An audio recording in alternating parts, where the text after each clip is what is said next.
Welcome to our Crowe podcast discussing the negative impact of COVID-19 on gender equality. It's no coincidence that we're discussing this on International Women's Day, or IWD 2021, as you might know it. This year it celebrates the theme Choose to Challenge. My name is Lynda Dupont-Blackshaw. I'm Crowe Global's Director of Marketing, and I'll be asking our panelists to share their insights on the shift change that we're seeing in gender equality.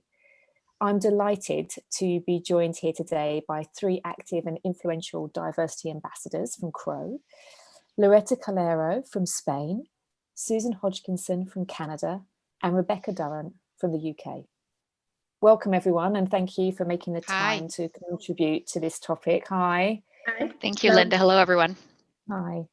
So before we dive into discussion, I thought it might be sensible just to set the scene for some listeners who might be hearing about this for the first time. We are a year into the global crisis, and collectively data indicates that women in work have been disproportionately impacted by COVID-19. In the UK, there's some respected research coming from the University of Exeter, and that reveals that women are twice as likely as men to lose their job at this time. I've seen findings from Canada and the USA, they echo the same sentiment, concluding that women have had and are more likely to have their working hours reduced during the pandemic. And then if we take that a step further, McKinsey have launched a report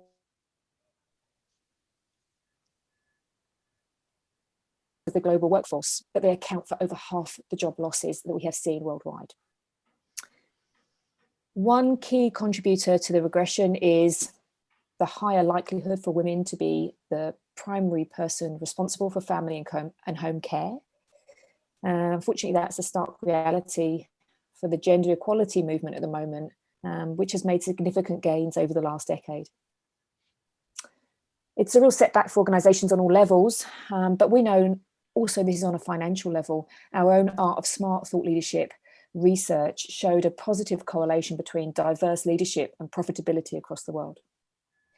So that's the background for anyone listening today. And then I wanted to share with all of you panelists some questions and get your insights. So let me start with you, Rebecca, if that's okay. Yeah. You lead the Women Empowerment Programme at Crowe UK, and you volunteer as a mentor, or I think they're called Big Sisters, for the UK charity Girls Aloud.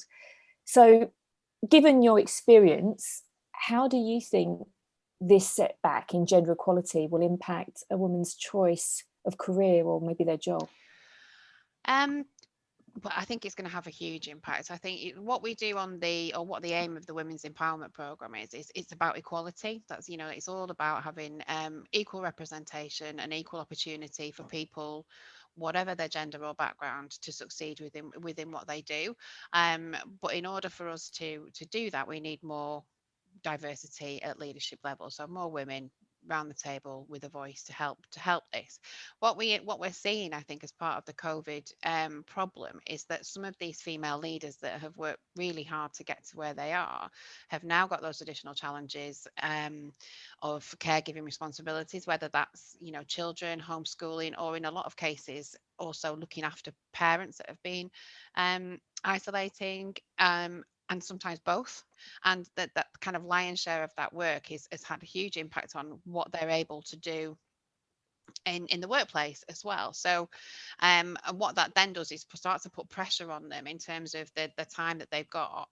And the thought process then is, well, actually, do I really want this? And if something has to give, then potentially it's, and a lot of, as you said, the research is showing that. And there's been another report out this week which agrees with it, is that these leaders are either taking a step back or potentially taking time out from the workplace. And what that's doing is then putting back the progression that we've seen over the last few years, which has been slow. I think we can all agree that there has been progression, but it is still at a very slow pace.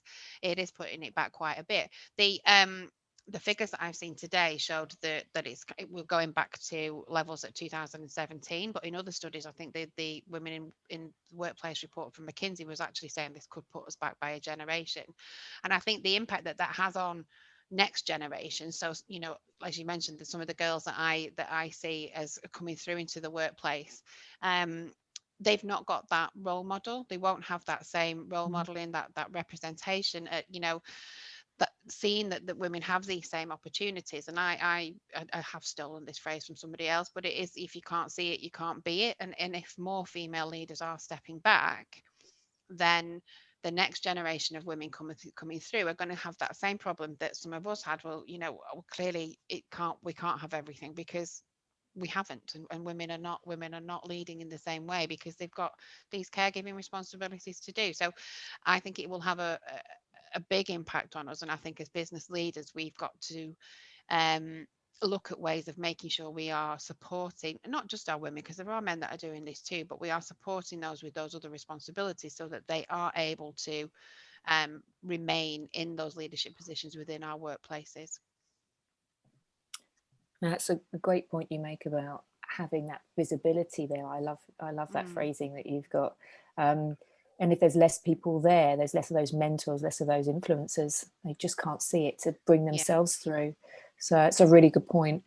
Loretta, you are one of those influencers. You are the CEO of the Crowe advisory practice in Madrid, and you've recently been named as one of the most influential women in Spain. I know you were at pains to tell me you haven't been voted for yet, but you have been nominated in that. Congratulations. How can women in powerful positions like yours and the rest of my panelists influence leaders to address gender equality at this very uncertain time? How can they do that? Well, thank you, Lynda, about the vote. And well, in my case, I try to lead in two ways. First of all, demonstrating that results sorry, because I've begun. So, thank you, Lynda. In my case, I try to lead in and to impact in the community in two ways. In one hand, demonstrating that with results that things can be done differently.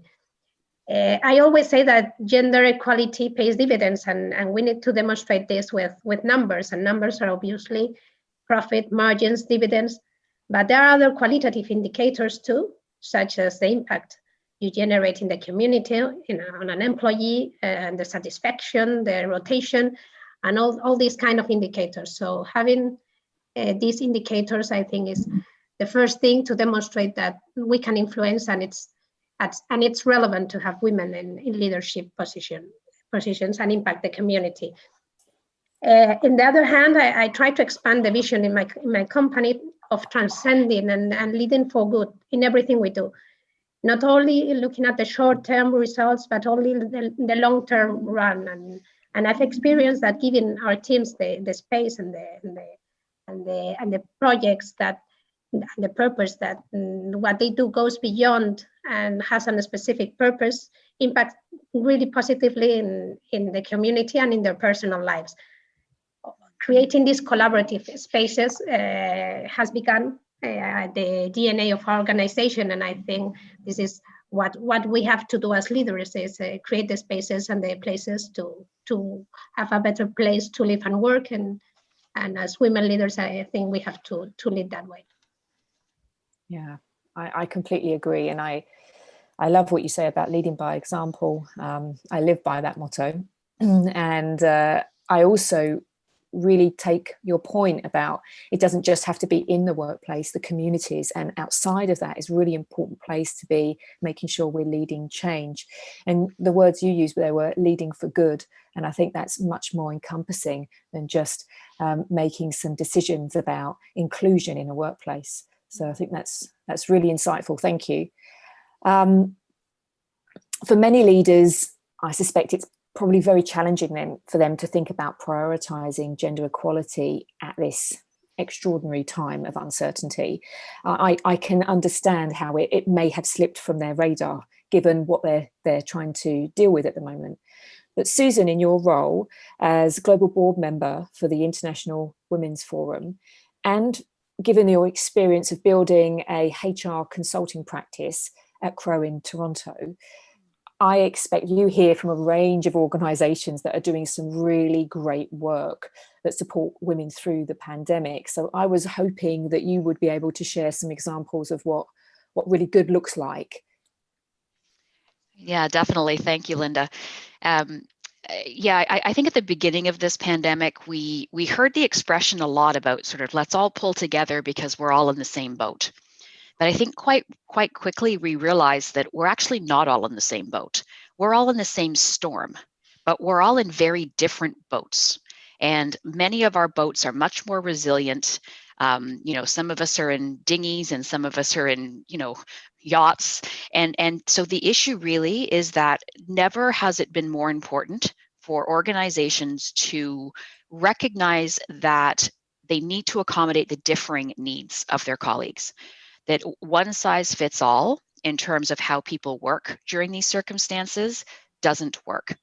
I think that particularly since we know that women still do shoulder more of the domestic responsibilities, whether that's wrong or right, and you can throw homeschooling on top of that, that it means allowing flexibility in hours, a focus on output, results, deliverables, rather than making sure that everybody is sort of online and working under a strict schedule.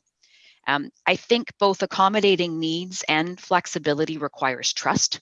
And so organizations who've done the best, I think, have built trust by focusing on transparency and communications and actions. So if there's hard decisions to be made, up to and including layoffs in some cases, communicating in a forthright manner and following through on what is said is crucial. I think, following on from this in our own organization, when we initially went into this period, we made a number of changes to, we hope, bolster us up for the economic uncertainty that was coming, and we shared them with our staff. We said, this is what we are doing. This is what the partners are doing. This is what we are going to be doing, and this is why we are going to execute this plan. And I've given the same guidance to my clients. The clients who have so far weathered this the best have been ones who embrace their colleagues and their staff people as people who work with them, not for them, and really pay attention and recognize that we are in different circumstances. And so I guess following on from this in terms of leadership and the leadership that has done the best, I think showing vulnerability in management is really key. We have all been managing without a playbook. In the accounting world, we love our precedents. We love how the file was done last year. We love going back and saying, so what have we done before? Well, this has never been done before. Nobody else managed through this. No one else that was around managing through the Spanish flu in 1918 was around to give us guidance. So we were on our own, and we had to be able to say to our staff, look, we don't know what's going to happen either. We're scared too. We're nervous too. We're just trying to figure this all out.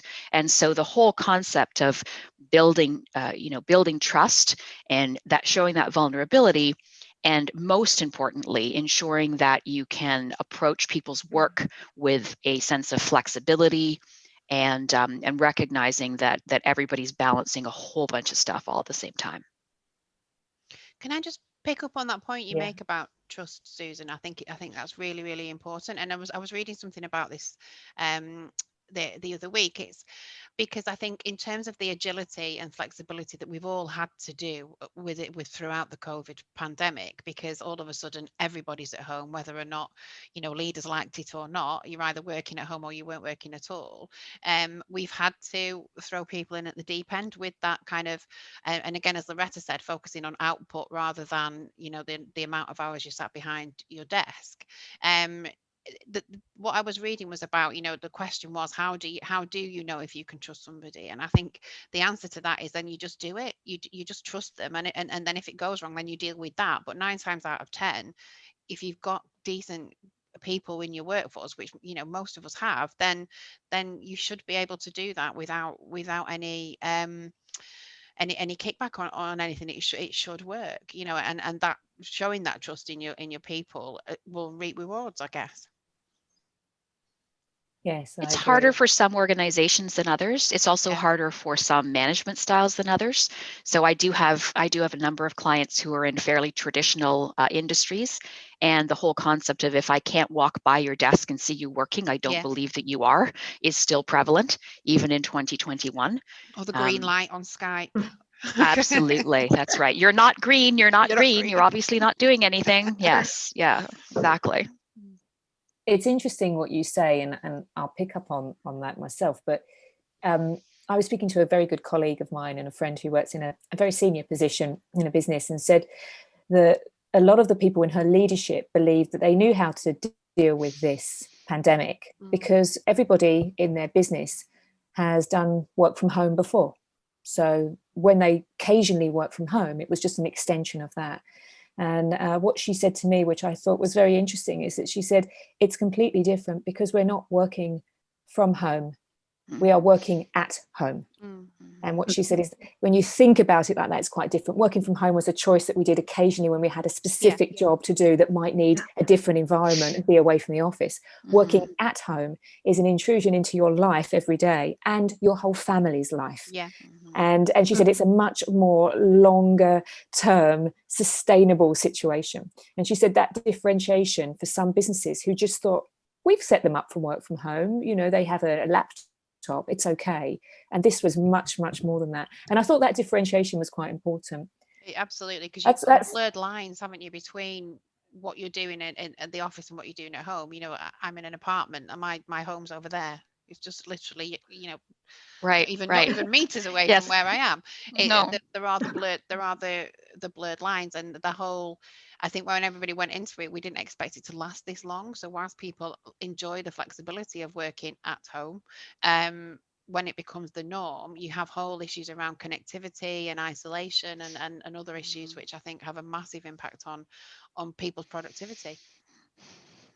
Somebody said to me that they don't so much feel like they're working at home as living at work. Yeah, good point. That's true. Yeah. I suppose this next question falls really in line with what we've just been talking about, but and this is open to all of you, and I think it will be different for all of us because we're all in different geographies, but the question for all of you, open to any of you, is the mental health implications of working remotely. And it's not just working remotely, because you could be working in an office. I know I was speaking to you the other day, Loretta, and you were going in some days into the office at the moment. You've been allowed that in Spain. So working remotely or working in a different manner, which is more isolating. And the mental health implications of that being a regular feature during your day and your week and your year and your month. I mean, how is there a link there between mental health and women who are often these people who are caring at home and also now remotely working? I mean, I can jump in on that. I think that there's definitely a huge issue with respect to the mental health implications of this. You know, there's been lots of discussion that it's going to be the next wave of the pandemic is actually a mental health pandemic. I think that it's affected everybody differently in the same ways as everything does, but certainly mental health issues that were potentially not identified before have been identified, and people who are already living with mental health challenges have found incredible difficulties because of this. And I think as employers, we have to be very cognizant of that. You know, we have to sort of try to say it's okay if you're not okay today. And we have to put supports in place. We did a whole series of mental health workshops when this first happened. And we've tried to really, hopefully, destigmatize the idea of saying it's okay to ask for help. Yeah, I which agree. Women are not very good at doing. Yeah, no, I agree. And I think the support networks are really important. We have networks around mentoring and coaching and counselling, and I think it's and mental health first aiders we have now, and I think that that kind of is really important, and it's important to encourage, you know, as leaders, your teams to get involved in that kind of thing. For me, I think it's the connectivity. You know, I'm quite an outgoing person anyway, and that's one of the things that I've really struggled with, is that lack of social interaction and that connection. And even, you know, some of the more introverted people in my team and within our organization, I know are struggling with that, and the effort to keep that going is really important, because like Susan said, the mental health impacts of this we probably won't see for a little while yet anyway. I fully agree with both of you.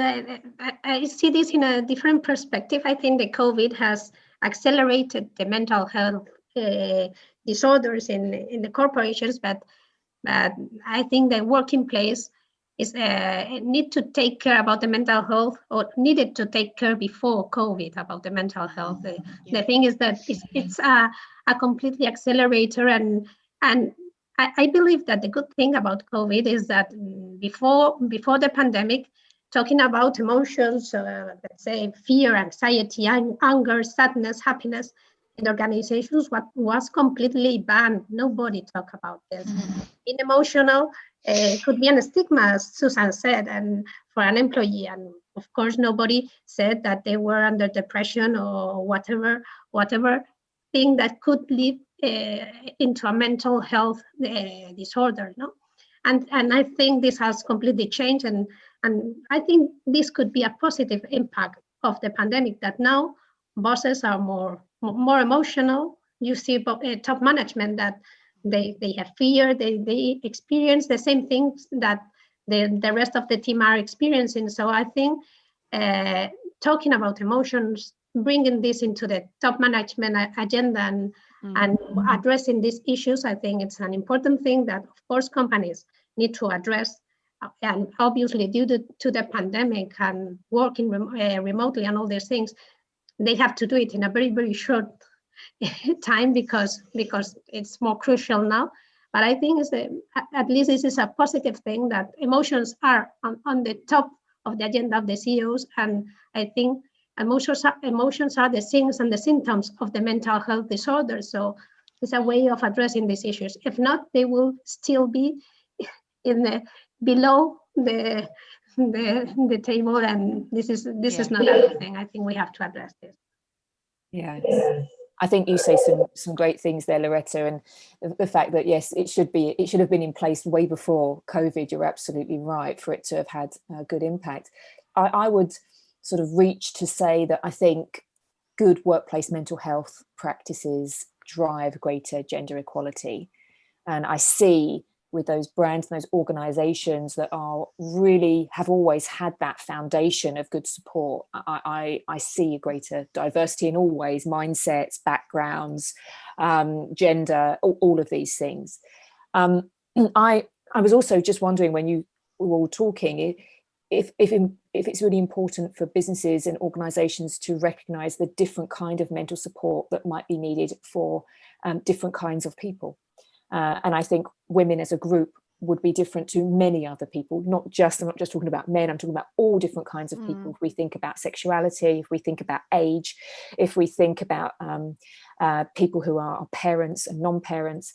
So I think there's that sort of greater piece around understanding what support is needed for which people. And a bit what you said, if we just go back to what you said, Susan, which is we're all in different boats. And we are in the same storm, but we all have different needs, and they're slightly nuanced, I think.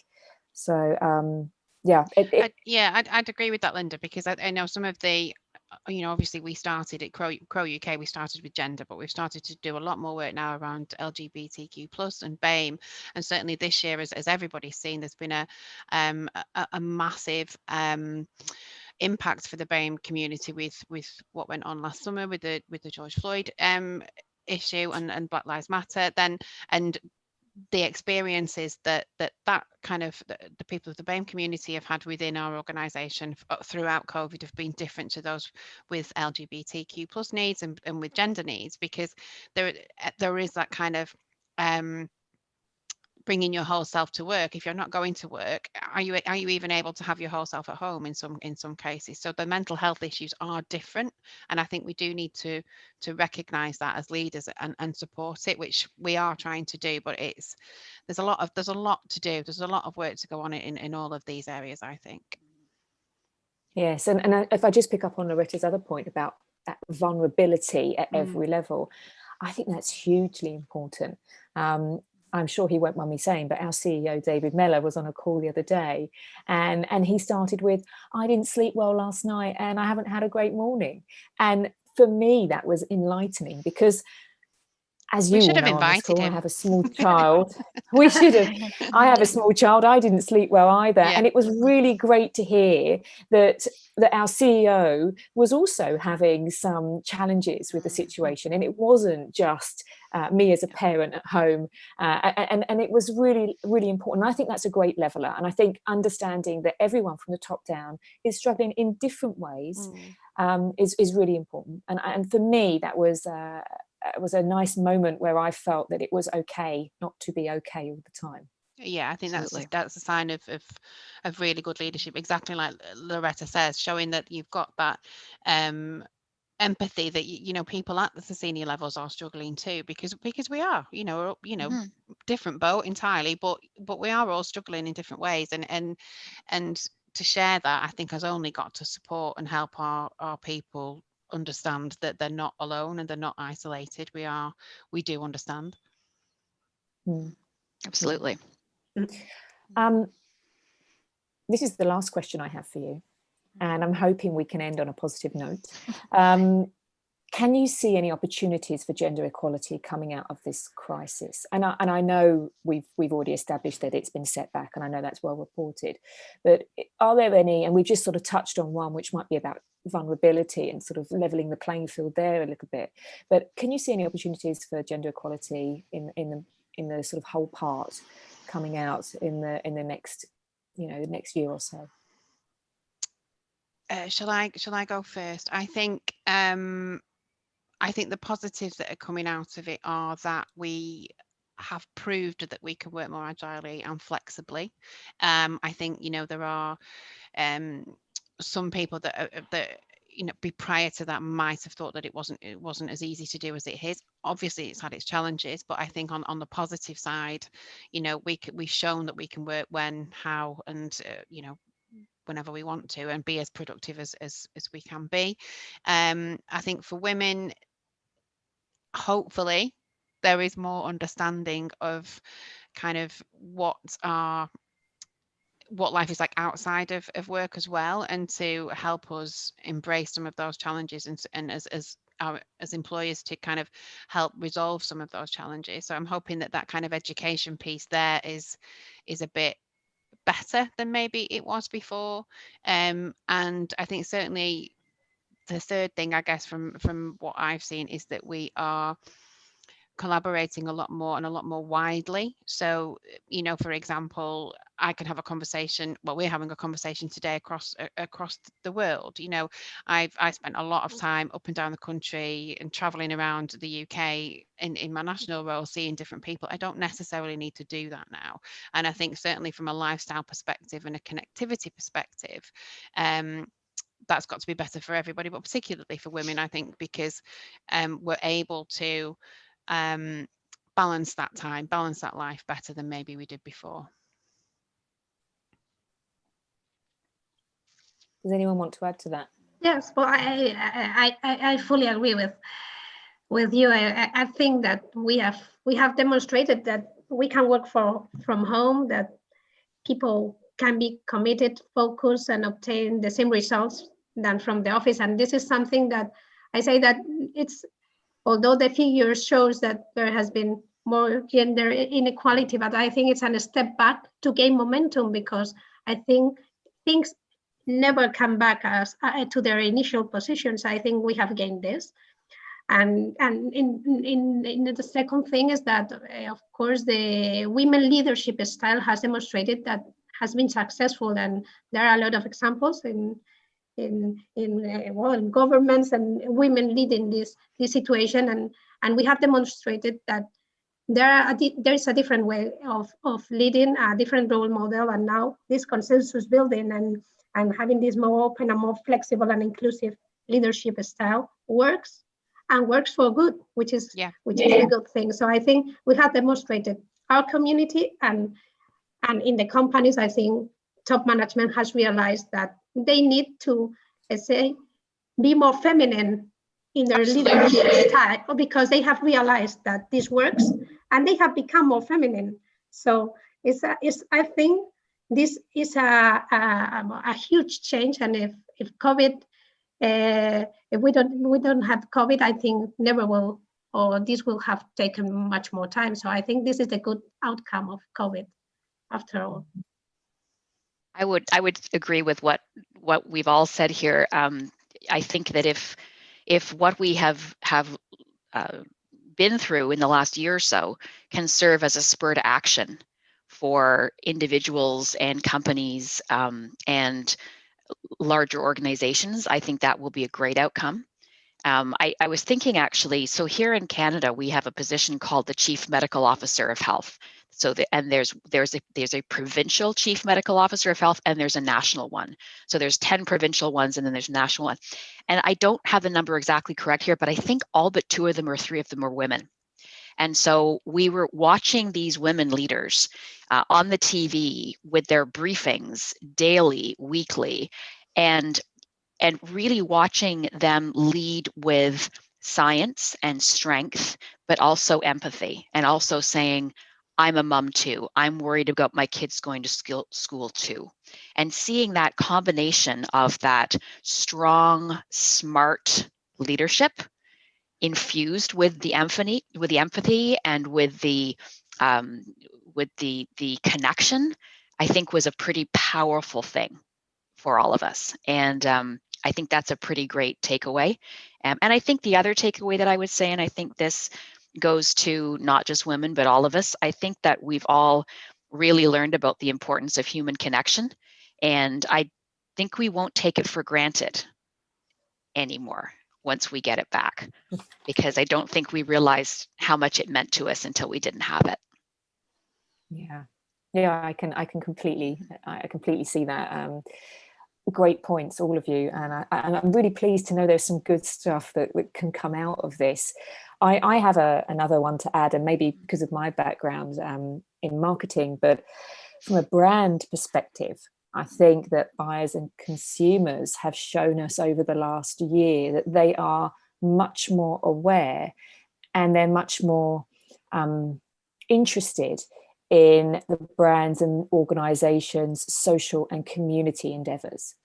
And I think we've all probably in our country seen examples of brands that have done things that really have been hailed as fantastic for this situation, and others that have been vilified because really what they have done has been considered not ethical. And I think what the consumers, clients, buyers, all of these people are starting to be more aware. And what I would hope, and I have seen, is that where those businesses aren't diverse or inclusive, they are definitely being called out more, because it's become higher, it has a higher importance on people's agenda now. So I think we've all got a moral conscience. I think we've always had it, but I feel like the pandemic for many people has brought it maybe to the fore. And so when we're buying, we are becoming a lot more conscious about whether or not businesses are inclusive. So from my perspective, I hope that is, and I feel quite positive that it's an opportunity that comes out of this, that brands will have to, even if they don't at the moment, have to look to do that to be successful in the future. Yeah, I hope so. Thank you all for sharing today. That was the last question. It was really valuable just talking that through. It's been a pleasure to hear from all of you on gender equality. And I'm really pleased we've been able to support International Women's Day with this podcast. It's probably worth just noting, if anyone listening would like to find out more about supporting inclusiveness or diversity, we encourage you to look at the IWD's website for further information. It's a really good source, and it's got lots of good tools that we've been using across our network at Crowe. Thank you, everybody. And I hope we can speak again on this subject soon.